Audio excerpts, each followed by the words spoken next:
वैदिक कथा अमृत में आपका स्वागत है। आज की कथा है राजा दुष्मंत तथा शकुंतला की प्रेम कथा और उनसे उत्पन्न राजा भरत की कथा। तो आइए कथा शुरुआत करने के पहले हम लोग भगवान नारायण को, नरोत्तम ऋषि को, माता देवी सरस्वती को और व्यास देव को नमस्कार करते हैं और कथा की शुरुआत करते हैं। राजा दुष्मंत पूर्व वंश में एक महान राजा हुए। एक बार राजा दुष्मंत शिकार करने के लिए जंगल गए और अत्यधिक थक गए, तो वह महर्षि कण्व के आश्रम में गए।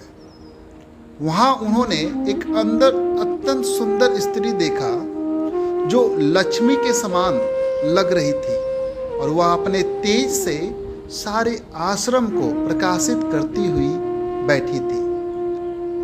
स्वभावतः राजा उसके सौंदर्य से आकृष्ट हो गया, अतएव वह अपने कुछ सैनिकों के साथ उसके पास गया और उससे बोला। उस सुंदर स्त्री को देखकर राजा अत्यधिक हर्षित हुआ और शिकार भ्रमण से उत्पन्न उसकी सारी थकावट जाती रही। वह निसंदेह कामेच्छाओं के कारण अत्यधिक आकृष्ट था, अतएव उसने हंसी हंसी में उससे इस प्रकार पूछा, हे सुंदर कमल नयनों वाली, तुम कौन हो? तुम किसकी पुत्री हो? इस एकांत वन में तुम्हारा क्या कार्य है?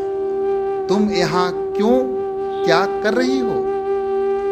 हे अतीब सुंदरी, मुझे ऐसा लगता है तुम किसी क्षत्रिय की पुत्री हो।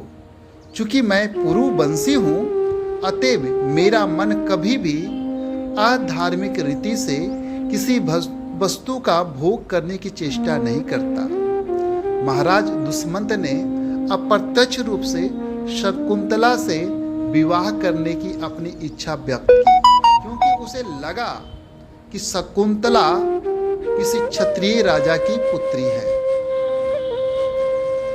यह सुनकर शकुंतला बोली, मैं विश्वामित्र की पुत्री हूँ। मेरी माता मेनका ने मुझे जंगल में छोड़ दिया था। हे वीर, अत्यंत शक्तिशाली संत कण्व मुनि इसके विषय में सब कुछ जानते हैं। अब आप कहिए कि मैं आपकी किस तरह सेवा करूं? अब शकुंतला ने महाराज दुष्मंत को बतलाया कि यद्यपि उसने अपने पिता या माता को न तो कभी देखा है, न उनके विषय में वह कुछ जानती है, लेकिन कण्व मुनि उसके विषय में पूरी तरह जानते हैं। उसने उन्हीं से जाना है कि वह विश्वामित्र की पुत्री है और मेनका उसकी माता है, जिसने उसे जंगल में छोड़ दिया था। हे कमल जैसे नेत्रों वाले राजा, कृपया बैठ जाए और हमारे यथासंभव आतिथ्य को स्वीकार करें। हमारे पास निवार चावल है जिन्हें आप ग्रहण कर सकते हैं, और यदि आप चाहें तो बिना किसी हिचक के यहाँ रुक सकते हैं। राजा दुष्मंत ने उत्तर दिया, हे सुंदर भव वाली शकुंतला, तुमने महर्षि विश्वामित्र के कुल में जन्म लिया है और तुम्हारा आतिथ्य तुम्हारे कुल के अनुरूप है।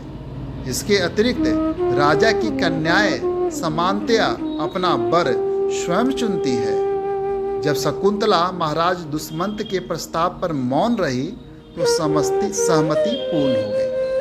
तब विवाह के नियमों को जानने वाले राजा ने तुरंत ही वैदिक प्रणव ओमकार का उच्चारण किया, जैसा कि गंधर्वों में विवाह के अवसर पर किया जाता है।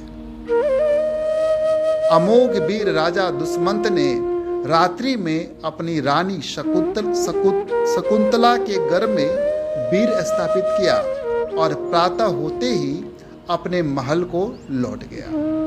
तत्पश्चात समयानुकूल शकुंतला ने एक पुत्र को जन्म दिया। कण्व मुनि ने वन में नवजात शिशु के सारे संस्कार संपन्न किए।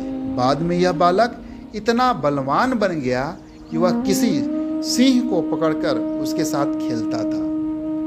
सुंदरियों में श्रेष्ठ शकुंतला अपने पुत्र को, जो दुर्दमनीय था और भगवान का अंशावतार था, अपने साथ लेकर अपने पति दुष्मंत के पास गई। जब राजा ने अपने निर्दोष पत्नी तथा पुत्र दोनों को स्वीकार करने से इनकार कर दिया तो आकाश से शकुन के रूप में एक अदृश्य आवाज सुनाई दी, जिसे वहां उपस्थित सबों ने सुना। महाराज दुष्मंत जानते थे कि शकुंतला उनकी पत्नी और छोटा बालक उनका पुत्र है, किंतु बाहर से आने और प्रजा को ज्ञान न होने से दुष्मंत ने उन्हें पहले स्वीकार नहीं किया। किंतु शकुंतला इतनी सती थी कि आकाशवाणी ने सारी सच्चाई बतला दी, जिसे दूसरे लोग सुन सके। जब सब लोगों को पता चल गया कि शकुंतला तथा उसका पुत्र राजा के ही पत्नी एवं पुत्र हैं, तो राजा ने बाद में उन्हें स्वीकार कर लिया। आकाशवाणी ने कहा, हे महाराज दुष्मंत, पुत्र वास्तव में अपने पिता का ही होता है, जबकि माता मात्र चमड़े की धौकनी के समान धारक होती है। वैदिक आदेशानुसार पिता पुत्र रूप में उत्पन्न होता है। अतएव तुम अपने पुत्र का पालन करो और शकुंतला का अपमान न करो। हे राजा दुष्मंत, वीर स्थापित करने वाला ही असली पिता है और उसका पुत्र उसे यमराज के चंगुल से छुड़ाता है। आप इस बालक के असली सृष्टा जन्मदाता हैं। शकुंतला निसंदेह सत्य कह रही है।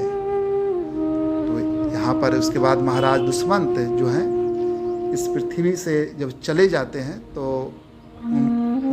उनका पुत्र जो है भरत सातों द्वीपों का स्वामी चक्रवर्ती राजा बना और वह संसार में भगवान का अंश बतलाया जाता है। तो ये थी कथा महाराज दुष्मंत और शकुंतला की और भरत महाराज का जन्म का। तो वैदिक कथामृत में बने रहने के लिए आपका धन्यवाद। इसी तरह कथा से जानने के लिए आप वैदिक कथामृत में जुड़े। हरे कृष्णा।